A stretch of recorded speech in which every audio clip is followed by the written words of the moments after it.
Bem-vindos a esta nossa análise. Hoje, vamos focar-nos num tema que, bem, toca a todos.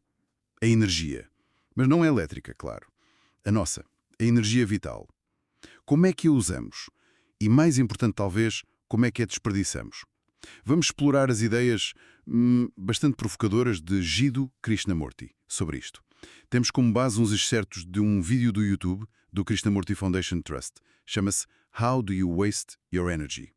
A ideia aqui é perceber a fundo o que é que ele considera mesmo um desperdício de energia e o que, apesar de parecer super importante, ele acha secundário. Uma distração, talvez. E ele entra logo a matar. Não foge a temas complexos. Fala de coisas como Kundalini, leitura de pensamentos, coisas que muitos acham extraordinárias, não é? Mas logo a seguir lança a pergunta. Será que isso tem assim tanta importância? É uma entrada direta, sim, sem rodeios.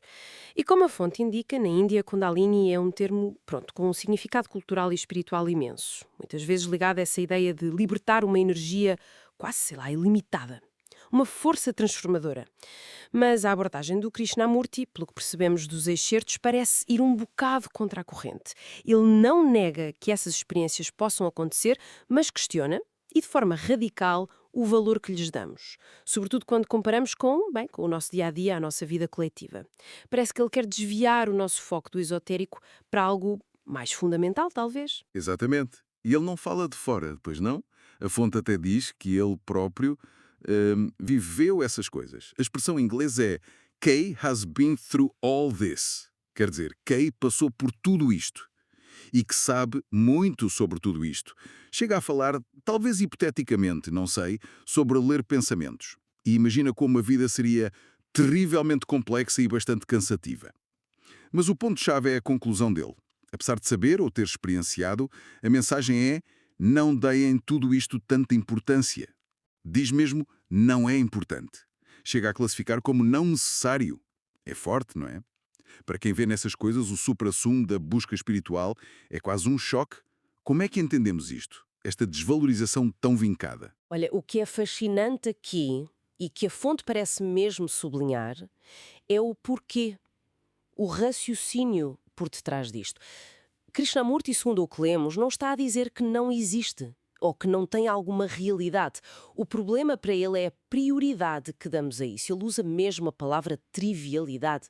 Porque é trivial? Porque ele argumenta que este fascínio por aquilo que a fonte descreve como uma fling little experience, uma experiência fugaz, talvez intensa, mas isolada, distrai-nos da investigação que ele acha, absolutamente crucial, que é compreender por que razão nós, seres humanos, nos comportamos como nos comportamos. Porque é tanto conflito, tanto sofrimento, tanta dor que criamos uns aos outros e a nós mesmos. Então, ele está basicamente a dizer que essas experiências místicas, por mais uau que pareçam, ficam em segundo plano face ao problema do comportamento humano. Precisamente. Ele parece ver aqui uma desconexão gritante. Por um lado, essa busca individual por estados alterados, poderes psíquicos. Por outro, a realidade coletiva.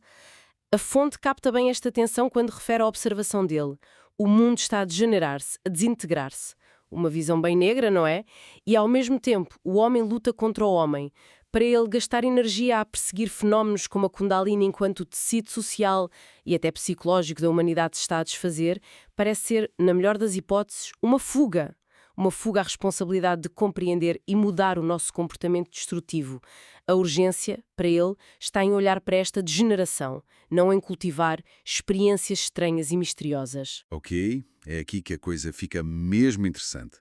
Sair atrás da Kundalini ou ler pensamentos ou ter outras experiências assim é trivial ou não necessário. Face à urgência do comportamento humano. Então, onde é que para Krishnamurti a nossa energia está realmente a ser esbanjada? Onde é que está o verdadeiro ralo? Ele aponta diretamente para o nosso dia-a-dia psicológico. É aí. A fonte dá exemplos muito concretos. As lutas, fights, e podemos pensar não só nas físicas, mas nas internas, não é? Lutas de poder, disputas ideológicas, as discussões, quarrels, aquelas que não levam a lado nenhum, que só servem para afirmar o ego ou magoar. As pretensões, pretensions, as máscaras que usamos, a imagem que queremos projetar, sabe? Aquele esforço constante para parecer algo que não somos.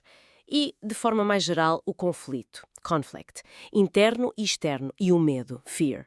Essa emoção que está em todo o lado e que molda tantas das nossas ações, reações. É uma lista uh, desconfortavelmente familiar, tenho de admitir. Lutas, discussões, pretensões, conflito, medo, isso não é basicamente o pão nosso de cada dia para muita gente. Ele está a dizer que é nisto que a nossa energia vital se esgota. Exatamente. É esse o argumento central que parece emergir destes excertos. Não é preciso procurar coisas extraordinárias para encontrar um desperdício brutal de energia. Basta olhar para a nossa própria mente, para as nossas interações, as nossas reações. Quanto esforço mental, emocional investimos em ressentimentos, em planear defesas, em manter aparências, alimentar ansiedades, lutar contra nós ou contra os outros? Para Krishnamurti, a investigação muito mais importante do que qualquer fenómeno místico é mesmo esta: investigar porque os seres humanos se comportam como se comportam agora.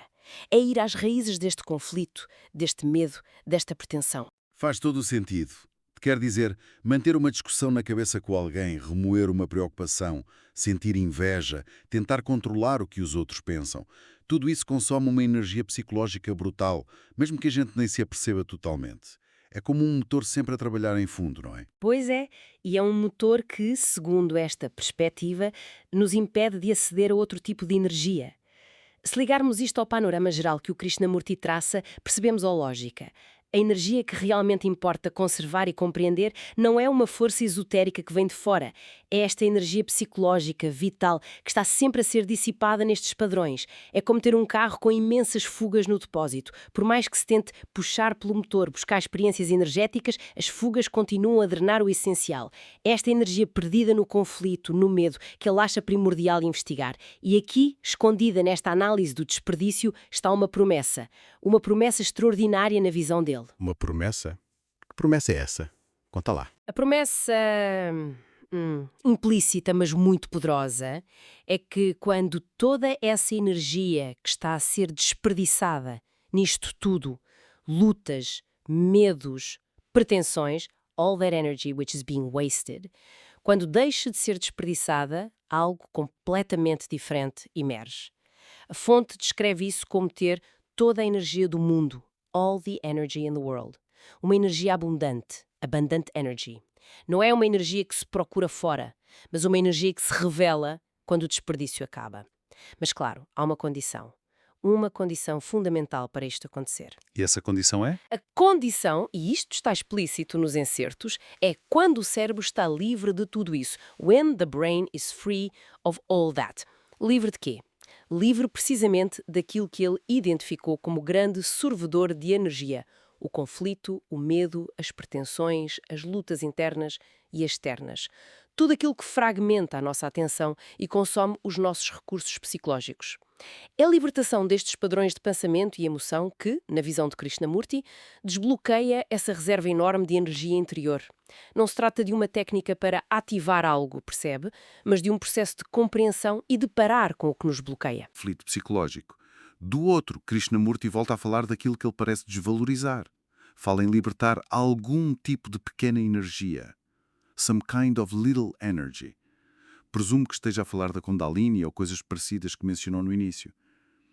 E o mais grave é o aviso que ele deixa associado a esta pequena energia. Sim, o aviso é bastante sério e é crucial para entendermos a hierarquia de valores dele. Ele adverte que tentar libertar ou manipular essa pequena energia, essa energia talvez mais fenoménica, mais espetacular, sem primeiro ter compreendido e resolvido os conflitos fundamentais da psique, pode causar um dano infinito aos outros.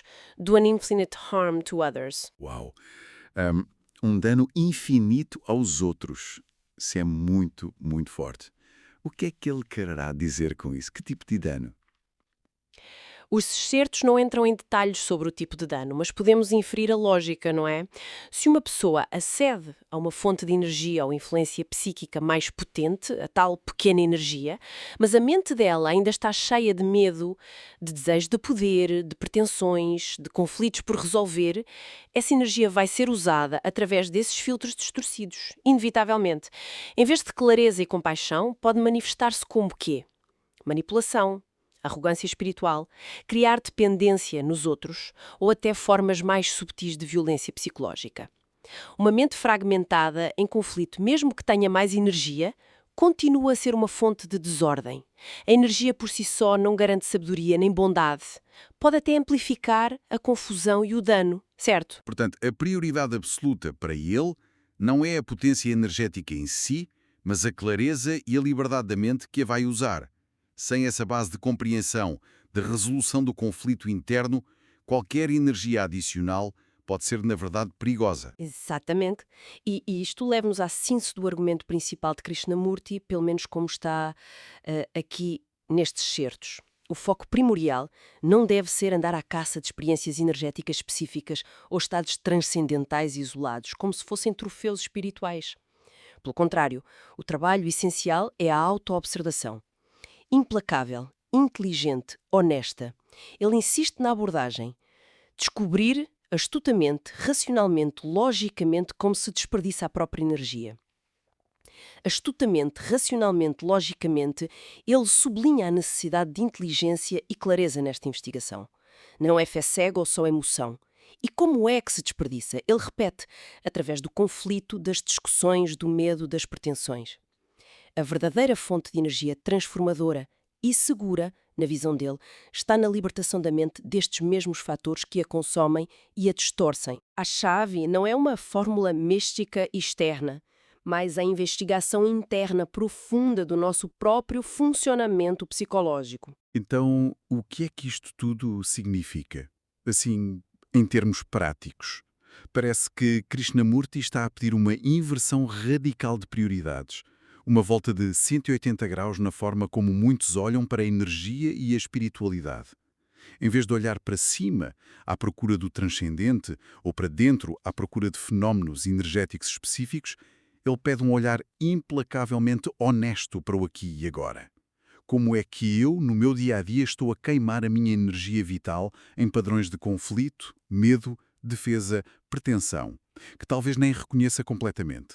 A mensagem central destes excertos parece ser um apelo urgente para focarmos a nossa inteligência, a nossa atenção, na compreensão e na paragem deste desperdício cotidiano, este que tantas vezes normalizamos. É aí, nessa limpeza da casa mental, que reside o potencial para uma energia verdadeiramente diferente e benéfica. A implicação é profunda, sim, e vai além do indivíduo. Ignorar este desperdício fundamental de energia nos conflitos internos e externos, enquanto talvez se buscam outras formas de poder ou iluminação, é, na perspectiva dele, participar ativamente. É contribuir para o estado do mundo que ele descreve de forma tão crua. A degenerar-se, a desintegrar-se. A desordem externa, no fundo, é um reflexo da desordem interna. Portanto, a energia verdadeiramente transformadora, aquela que pode ter um impacto positivo real e que não causa dano infinito, não emerge de uma experiência esotérica isolada ou de uma técnica secreta. Emerge da liberdade mental. Uma liberdade conquistada através do trabalho árduo, mas fundamental, de compreender e dissolver os nossos próprios padrões de desperdício energético. O medo, o conflito, a pretensão. É um caminho de autoconhecimento que exige, como ele frisa, racionalidade e lógica, não apenas sentimento ou aspiração. É uma perspectiva exigente, sem dúvida. Leva-nos a questionar onde pomos o nosso foco, a nossa energia. E isso deixa-nos com uma questão para refletir, inspirada diretamente por esta análise das ideias de Krishnamurti. Pensando de forma mais ampla, para além de nós, que conflitos subtis, que medos talvez não ditos, que pretensões sociais, culturais, estão constantemente a drenar a energia coletiva da sociedade? E seguindo a linha de pensamento dele, o que é que poderia realmente ser libertado, não só em bem-estar individual, mas talvez em capacidade de resolver problemas coletivos complexos, se essa dinâmica de desperdício fosse trazida à luz, compreendida e, quem sabe, transformada? Fica a reflexão.